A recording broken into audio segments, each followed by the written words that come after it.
Assalamualaikum anak-anakku semua, bagaimana kabar kalian hari ini? Semoga sehat selalu ya dan tetap semangat belajar dari rumah.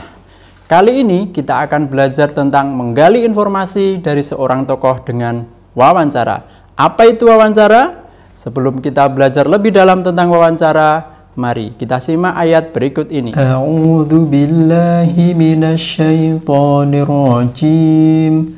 Bismillahirrahmanirrahim.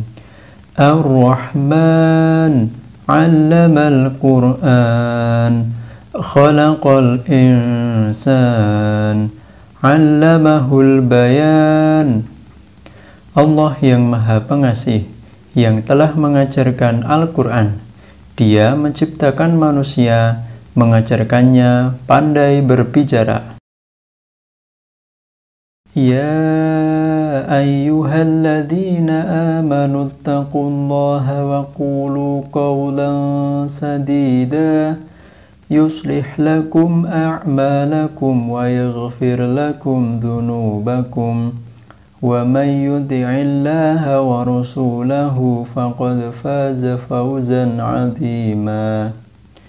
Wahai orang-orang yang beriman, bertakwalah kamu kepada Allah dan ucapkanlah perkataan yang benar. Niscaya Allah akan memperbaiki amal-amalmu dan mengampuni dosa-dosamu. Dan barang siapa menaati Allah dan Rasul-Nya, maka sungguh dia menang dengan kemenangan yang agung. Shadaqallahul azim. Nah, di dalam ayat tadi disebutkan bahwa Allah yang menciptakan kita dan Allah pula yang membuat kita pandai berbicara. Dan Allah juga mengingatkan dalam ayat tadi bahwa kita harus mengucapkan perkataan yang benar atau tidak berdusta.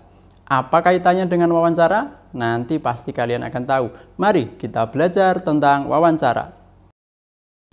Wawancara adalah percakapan antara pewawancara dan narasumber dalam bentuk tanya jawab dengan tujuan untuk memperoleh informasi yang akurat dari narasumber tersebut. Agar kegiatan wawancara berjalan dengan terarah, kita harus menentukan topik terlebih dahulu, karena topik menjadi pokok bahasan yang akan kita bicarakan atau yang akan kita ajukan kepada narasumber.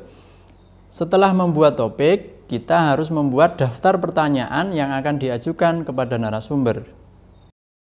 Nah, dalam melakukan wawancara ada beberapa hal yang harus diperhatikan, seperti berikut ini. Pertama-tama kita harus mengucapkan salam dan memperkenalkan diri, serta mengucapkan terima kasih atas kesempatan yang diberikan oleh narasumber.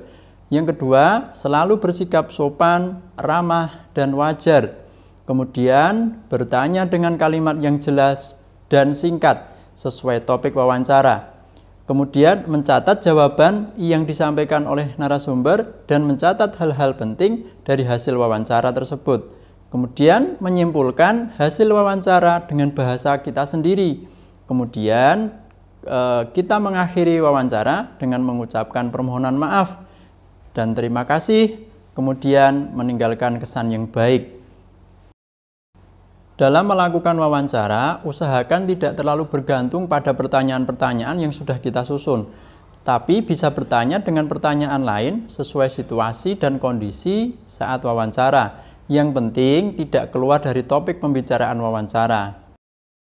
Dalam menyusun pertanyaan, harus memperhatikan kata tanya yang digunakan, harus sesuai dengan fungsinya.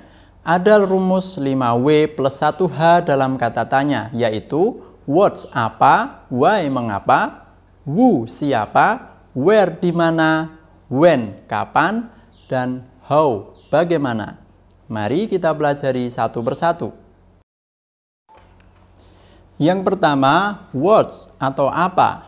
Ini digunakan untuk menanyakan mengenai permasalahan atau hal yang terjadi pada suatu peristiwa. Contoh, apa jenis tumbuhan yang Bapak tanam? Yang kedua, why atau mengapa.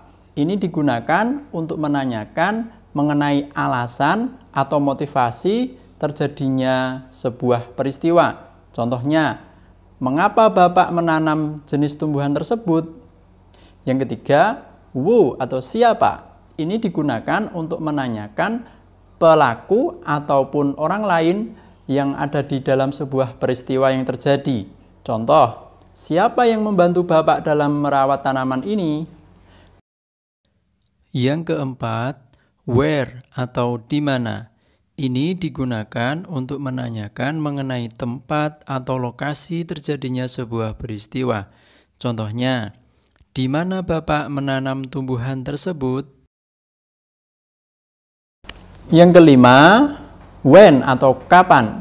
Ini digunakan untuk menanyakan mengenai waktu terjadinya sebuah peristiwa dan waktu berita atau cerita yang terjadi. Contoh, kapan Bapak akan mulai memanennya? Yang keenam, how atau bagaimana. Ini digunakan untuk menanyakan mengenai cara atau proses terjadinya sebuah peristiwa. Contoh, bagaimana cara Bapak merawat tanaman ini? Itulah beberapa hal penting yang harus dipahami dan harus diperhatikan dalam wawancara. Selanjutnya, Anda bisa mengerjakan tugas yang Ustadz share di Google Classroom. Kerjakan tugas tersebut di buku tulismu ya, dan jangan lupa kirim di Google Classroom. Anak-anakku semua, bagaimana? Sudah paham kan? Nah, tadi disampaikan di awal ayat tentang bagaimana kita harus mengucapkan perkataan yang benar. Tentu di dalam wawancara kita terjadi yang namanya tanya jawab. Kita bertanya, narasumbernya menjawab. Nah, disitulah kita harus menyampaikan perkataan yang benar dan narasumber juga harus menyampaikan informasi yang benar. Tidak boleh berdusta dan sebagainya. Nah, mari kita selalu mengingat apa yang sudah Allah sampaikan dalam Al-Quran. Sekian belajar kita hari ini, semoga bermanfaat. Tetap semangat belajar dari rumah dan jangan lupa selalu jaga kesehatan, jaga iman dan jaga imun. Wassalamualaikum warahmatullahi wabarakatuh.